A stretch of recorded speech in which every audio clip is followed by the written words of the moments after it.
ഇറാനുമായി ബന്ധപ്പെട്ട വാർത്ത വളരെ വേഗത്തിൽ അടുത്തിടെയായി പ്രചരിച്ചുകൊണ്ടിരിക്കുകയാണ്. ഇതിനെക്കുറിച്ചുള്ള വിശദാംശങ്ങൾ പരിശോധിക്കുമ്പോഴാണ് റോസ്റ്റക്, റഷ്യയുടെ പക്കലുള്ള വളരെ പ്രധാനപ്പെട്ട കമ്പനി, ഈ കമ്പനിയുടെ ഒരു ഡോക്യുമെന്റ് പുറത്ത് റിലീസാകുന്നു. ഇങ്ങനെ പുറത്തുവന്ന ഈ രേഖകളിലൂടെ റഷ്യയുടെ ചില ഇന്റേണൽ സെയിൽസ്, അവരുടെ പ്രധാനപ്പെട്ട ചില ആയുധ വിൽപ്പനയെ തന്നെ പുറം ലോകത്തിന് തുറന്നു കാട്ടിയിട്ടുണ്ട്. ശരി, റഷ്യ ഏതെങ്കിലും ഒരു രാജ്യത്തിന് ആയുധം നൽകുകയാണെങ്കിൽ അത് ഏത് രാജ്യം വേണമെങ്കിലും ആകാം.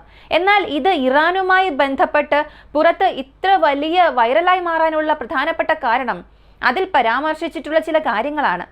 18 Su-57 വിമാനങ്ങൾ വാങ്ങുന്നതിനും 30-ലധികം Su-30 വിമാനങ്ങൾ, 30-ലധികം Su-35 വിമാനങ്ങൾ, 40-ലധികം MiG-29 വിമാനങ്ങൾ. ഇങ്ങനെ ഇവർ നൽകിയിട്ടുള്ള ഈ ഓർഡർ പൂർണ്ണമായും ഇറാനിലേക്ക് വരികയാണെങ്കിൽ ലോകത്തിലെ എയർഫോഴ്സിൽ 9 അല്ലെങ്കിൽ 10-ാം സ്ഥാനത്തുള്ള ഇറാൻ 5-ാം സ്ഥാനത്തേക്ക് എത്താനുള്ള സാധ്യതയുണ്ട്.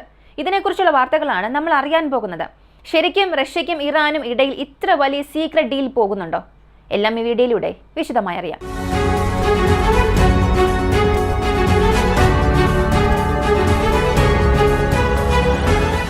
ഈ വാർത്തകളെല്ലാം ഒക്ടോബർ മാസം 3-ാം തീയതി മുതൽ വലിയ ചർച്ചയ്ക്ക് കാരണമായി. ഈ ഒരു ലീക്ക് ഉണ്ടായത് അല്ലെങ്കിൽ സൈബർ അറ്റാക്ക് ചെയ്തത് ബ്ലാക്ക് മിറർ എന്ന ഒരു ഹാക്കർ ഗ്രൂപ്പാണ്. ഇവർ ചെയ്തിരിക്കുന്നത് റോസ്റ്റക്കിന്റെ 354-ലധികം പേജുകളുള്ള ഒരു ഡോക്യുമെന്റ് മോഷ്ടിച്ച് അത് ഓൺലൈനിൽ റിലീസ് ചെയ്യുന്നു. ഇതോടൊപ്പം 150-ലധികം സ്ക്രീൻഷോട്ടുകളും ഉണ്ട്. ആ കമ്പനിയുമായി ബന്ധപ്പെട്ട അവരുടെ മെയിൽ സംബന്ധിക്കുന്ന പ്രധാനപ്പെട്ട സ്ക്രീൻഷോട്ട്സും ഈ കമ്പനി പുറത്തു കൊണ്ടുവരുന്നു. ഇങ്ങനെ പുറത്തു കൊണ്ടുവന്നതിൽ അൾജീരിയയുമായി ഇവർക്കുള്ള 238 മില്യൺ Su-57 ഡീലിനെ കുറിച്ചുള്ള വിവരങ്ങളും പുറത്തു വന്നു. മാത്രവുമല്ല, ഇറാനെ കുറിച്ചുള്ള ചില കാര്യങ്ങളും ഈ ഒരു ലീക്കിൽ അവർ സംസാരിച്ചിട്ടുണ്ട്. ഇതിനെക്കുറിച്ച് അറിയുന്നതിന് മുൻപ് ആദ്യം ഇറാനും റഷ്യയ്ക്കും ഇടയിൽ ഏത് തരത്തിലുള്ള ഡീൽസ് ആണ് പോകുന്നത് അത് ചെറിയൊരു റീക്യാപ്പ് പോലെ അറിയാം. Su-35 വിമാനങ്ങളെ വാങ്ങാൻ വളരെ കാലമായി ഇറാൻ ശ്രമിക്കുന്നുണ്ട്. 2022-ൽ ഇതിനെക്കുറിച്ചുള്ള ചർച്ചകൾ തുടങ്ങുകയും 2023-ൽ ഇതിന്റെ ഒരു പൂർണ്ണ കരാർ ഒപ്പുവെച്ചു. ഇങ്ങനെയാണ് ഇറാൻ ഒരു പ്രഖ്യാപനം നടത്തിയത്.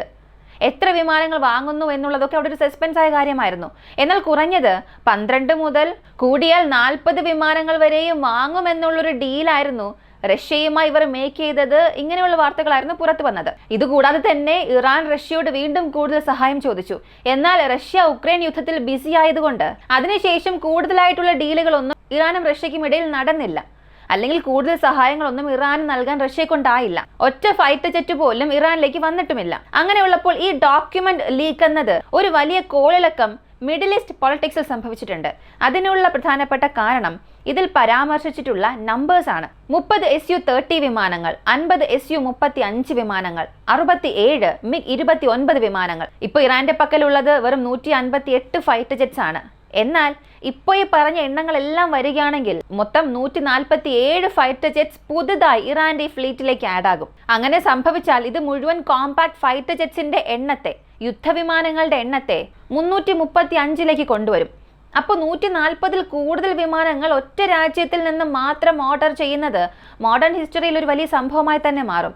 അതും ഇതെല്ലാം ഫൈനലൈസ് ചെയ്യപ്പെട്ട ഓർഡറായി ഡോക്യുമെന്റ്സിൽ മെൻഷൻ ചെയ്തിട്ടുണ്ട്. ശരി, ഇപ്പോൾ ഈ ഡോക്യുമെന്റ് എന്തായാലും ലീക്കായി. ഇതിന് ലോകത്തിലുള്ള പല രാജ്യങ്ങൾ അവരുടെ പ്രതികരണങ്ങളും നൽകുന്നുണ്ട്. ഇപ്പൊ ഇറാൻ സംബന്ധിക്കുന്ന ഒരുപാട് അധികാരികൾ പറയാൻ തുടങ്ങിയത് റഷ്യ അത്ര പെട്ടെന്ന് Su-57 നൽകുമോ എന്നൊന്നും അറിയില്ല. ഇതിന് പിന്നിൽ ഇസ്രായേലിന്റെ പ്രഷർ, അമേരിക്കയുടെ പ്രഷർ, ഇവയെല്ലാം റഷ്യ തരണം ചെയ്യേണ്ട ഒരു ആവശ്യകതയുണ്ട്. ആദ്യം Su-30 വരണം. കൂടാതെ Su-34 ആവശ്യമായ ചില ജാമിംഗ് പാർട്സും ചില ഇലക്ട്രോണിക് ഭാഗങ്ങളും വാങ്ങാൻ 65 എണ്ണം വാങ്ങാൻ ഇതിനകം ഇറാൻ ഡീൽ മേക്ക് ചെയ്തിട്ടുണ്ട്. അപ്പൊ പിന്നെ ഏതൊരു ബന്ധവുമില്ലാതെ Su-34 എന്തിനു വാങ്ങണം? അങ്ങനെയാണെങ്കിൽ അതുമായി ബന്ധപ്പെട്ട കരാറുകൾ ഇവർക്കുള്ളിൽ പോകുന്നുണ്ടോ? ഇനി എയർ ഫ്രെയിമിനെ കുറിച്ചുള്ള ഏതൊരു കോൺടാക്റ്റും ഇല്ല. അപ്പോൾ Su-34ന്റെ ജാമിംഗ് പാർട്സ് ഇവയെല്ലാം അപ്ഗ്രേഡഡ് ആണ്. ഇതൊക്കെ ഇവർ ഇതിനകം ഓപ്പറേറ്റ് ചെയ്തുകൊണ്ടിരിക്കുന്ന MiG-29 വിമാനങ്ങളിൽ ഫിക്സ് ചെയ്യാൻ ഒരു പക്ഷെ വാങ്ങിയിട്ടുണ്ടാകാം. മാത്രമല്ല, അൾജീരിയ ഇതിനകം തന്നെ 138 മില്യണിൽ Su-57 വാങ്ങാനുള്ള ഒരു ഡീല് മേക്ക് ചെയ്തിട്ടുണ്ട്. അപ്പോൾ ഞങ്ങൾക്കിതെല്ലാം വാങ്ങാൻ കഴിയില്ല. ആദ്യം എങ്ങനെയെങ്കിലും റഷ്യയുടെ പക്കൽ നിന്നും Su-35 അല്ലെങ്കിൽ Su-30 വിമാനങ്ങൾ വാങ്ങണം. അതിനുശേഷമല്ലേ ബാക്കി കാര്യങ്ങൾ സംസാരിക്കാൻ കഴിയൂ. ഇങ്ങനെയാണ് MPs സംസാരിക്കുന്നത്.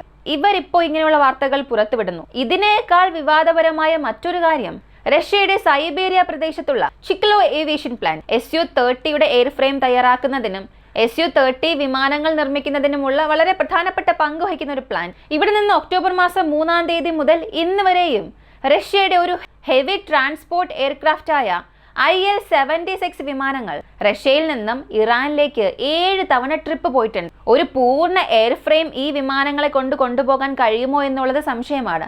കാരണം മറ്റ് ട്രാൻസ്പോർട്ട് വിമാനങ്ങളുമായി താരതമ്യം ചെയ്യുമ്പോൾ ഈ IL-76 എന്നത് ഒരു മോഡറേറ്റഡ് ലിഫ്റ്റർ ആണ്.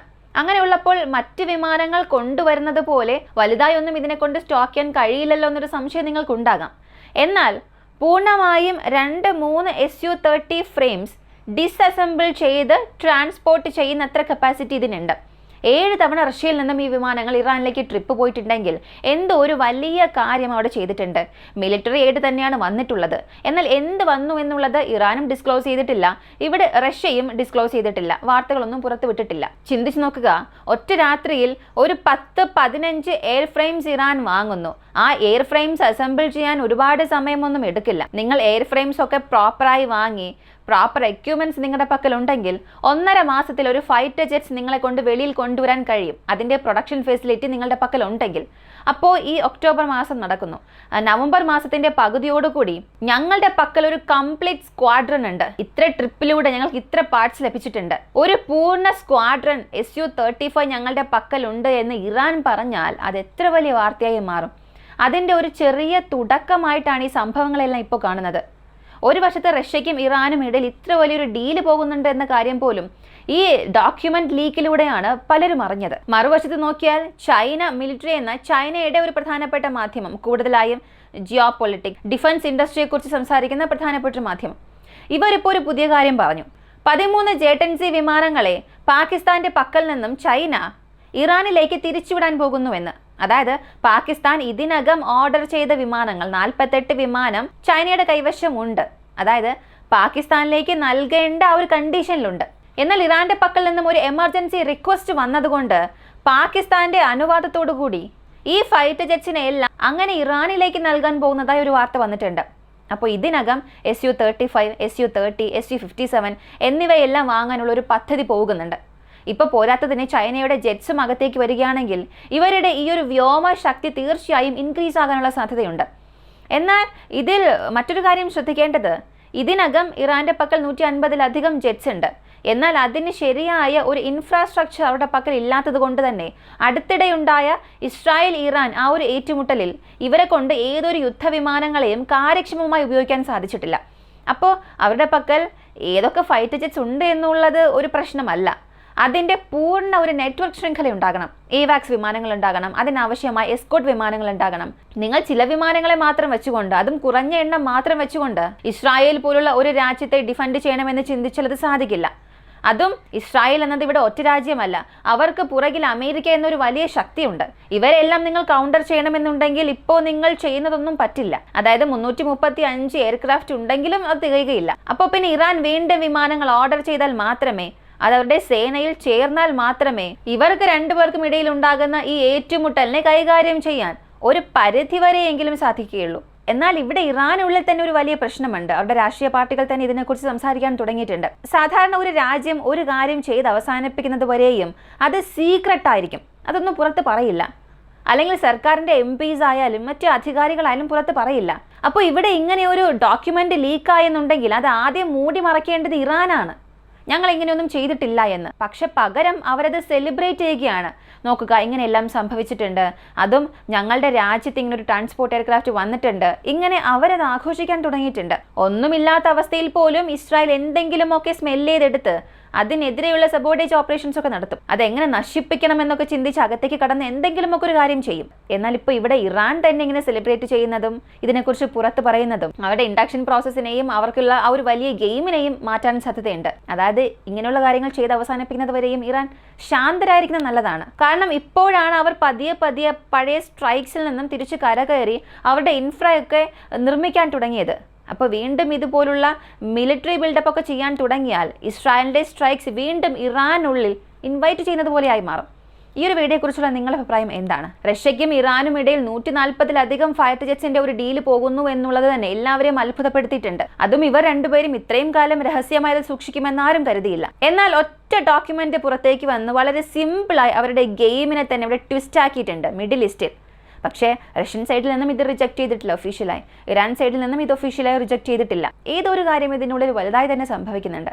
ഇതിനെക്കുറിച്ചുള്ള നിങ്ങളുടെ അഭിപ്രായം എന്താണെന്നുള്ളത് കമന്റിൽ പറയുക. കൂടുതൽ അപ്ഡേറ്റ്സിനായി വോയിസ് ഓഫ് വിക്കി നമ്മുടെ ചാനൽ സബ്സ്ക്രൈബ് ചെയ്യുക. മറ്റൊരു വീഡിയോയുമായി വീണ്ടും കാണാം.